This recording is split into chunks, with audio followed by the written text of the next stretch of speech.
সর্ষে পোস্ত একবার হলেও ট্রাই করে দেখবেন, খুবই ভালো খেতে হয়। হাই প্যানে তেল দিয়েছি, দিয়ে দেবো একটুখানি হলুদ গুঁড়ো আর একটু লঙ্কা গুঁড়ো,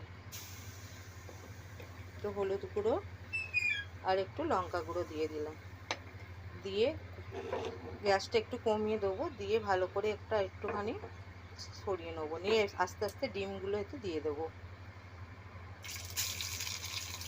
এইভাবে ডিমগুলোকে দিয়ে দিতে হবে।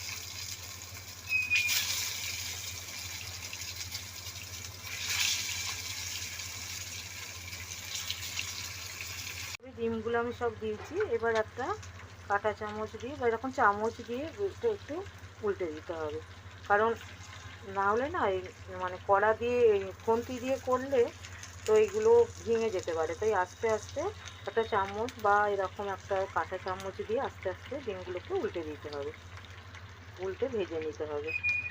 এই যে ডিমগুলো আমার ভাজা হয়ে গেছে, এবার আস্তে আস্তে আমি ডিমগুলোকে তুলে নেব।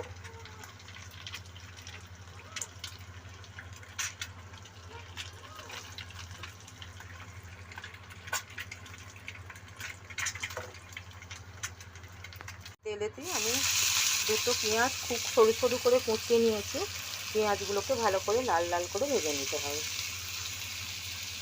পেঁয়াজগুলো ততক্ষণ ভাজা হোক, তো আমি একটা পেস্ট তৈরি করব।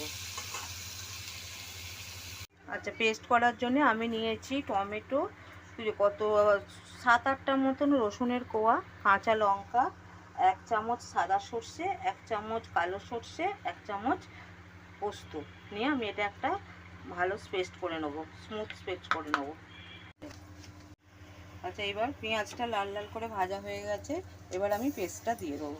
পেস্টটা দিয়ে আমি একটু হলুদ গুঁড়ো, একটু লঙ্কা গুঁড়ো দেবো, দিয়ে একটুখানি কষা মানে তেল ছাড়া পর্যন্ত কষবো একটু। যে হলুদ গুঁড়ো দিয়েছি, লঙ্কা গুঁড়ো দিয়েছি, দিয়ে একটু নাড়াচাড়া করে একটু তেল ছাড়া পর্যন্ত ওয়েট করবো। আর একটা জিনিস দিয়ে দেবো, এটা মানে কাজু বাটা অল্প কটা 5-6টা কাজু বেটে রাখবো, সেটা আমি পরে এটা এর সাথে অ্যাড করে দেবো। এই যে একটু তেল ছেড়ে এসেছে, এবার আমি এতে দিয়ে দেবো জল।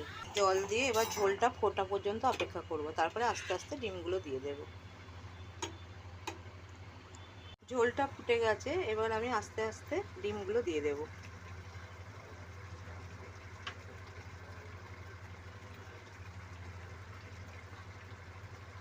আমি পরে পেস্টটা করেছি, আপনারা একসাথেই বেটে নিতে পারেন কাজুটা। তো কাজুটা বেটে আমি দিয়ে দিলাম। এরপরে আমি ঝোল